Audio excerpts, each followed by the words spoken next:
You're listening to Eat, Play, Sex with Dr. Kat, the place to uplevel that sexy life of yours, with expert talk on sex, love, and nutrition. I imagine that moving through a breakup is you probably go through stages of this too, because it's a grieving process, right? I think of who was that who had the stages of grief where you're bargaining. Kilbert or Yes. something. Yeah. Yes.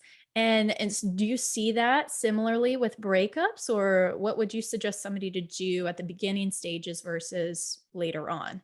Yeah. So the original model has 6 stages, which starts at shock.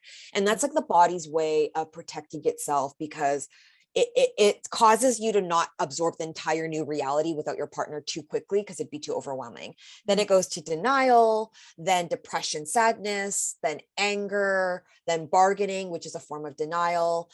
And I have found there's an extra stage, which is accountability, which comes before acceptance. And accountability is really when I see the conversation starts to move from they did this, they need to do this, if only they would apologize or tell me why they did this, to I need to do this. It really moves from them focused to me focused. And like, oh, well, yeah, yes, what happened was unjust, unfair, but this is my part and this is what I can do. So it's really taking agency over, well, this is what now I can do to move forward.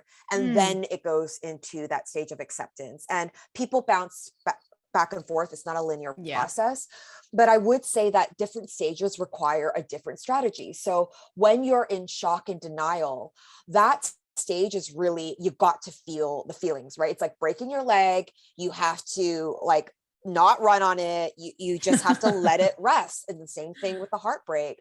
And talking it out is really helpful, because when you talk about how you feel and you're replaying it, you're actually allowing your brain to process so that you could start understanding, oh, this is the new reality. And then once you get that, you realize like, oh my gosh, like I don't know what's going to happen and I'm alone now. And then that's when like the depression and sadness and anger sets in. But then that takes a very different strategy once you're in that stage.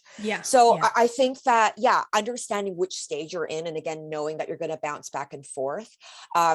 I think it's really important, regardless of what stage you're in, is to set yourself up for success. And first being, it is so important to be amongst community and people you feel safe around. And because we know their nervous system is wiring ours, but you don't want to be around that judgmental friend or sister, because that's going to have the opposite effect. But you have to teach them how to support you because they don't know how. Yeah.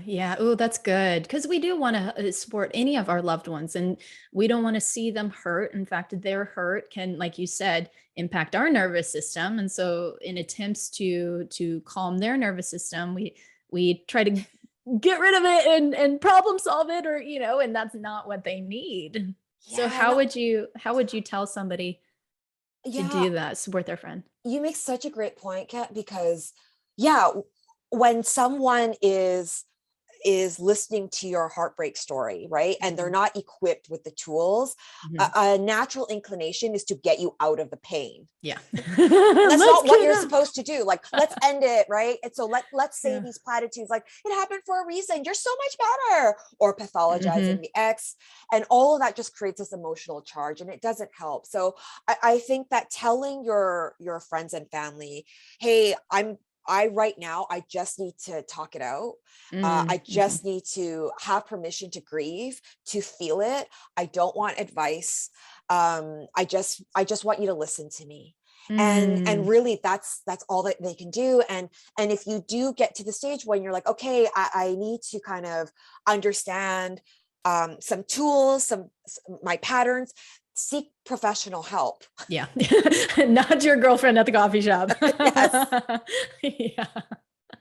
Oh, that's that. So how I see that, what you just shared is this idea of like, when we're younger, we're not necessarily modeled by our parents how to self-soothe or even how to, yeah, self-soothe or take care of ourselves, or we weren't received the support that we needed. Not all of us, but some of us.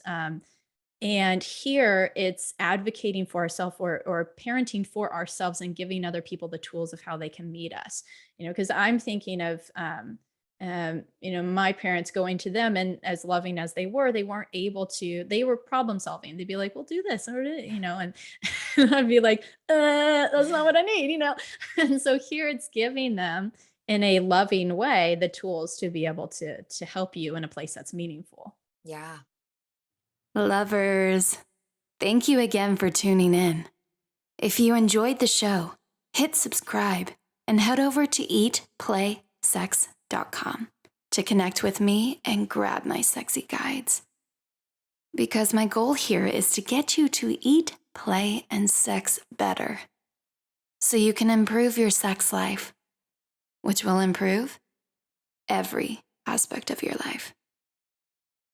Until next time, keep it sexy.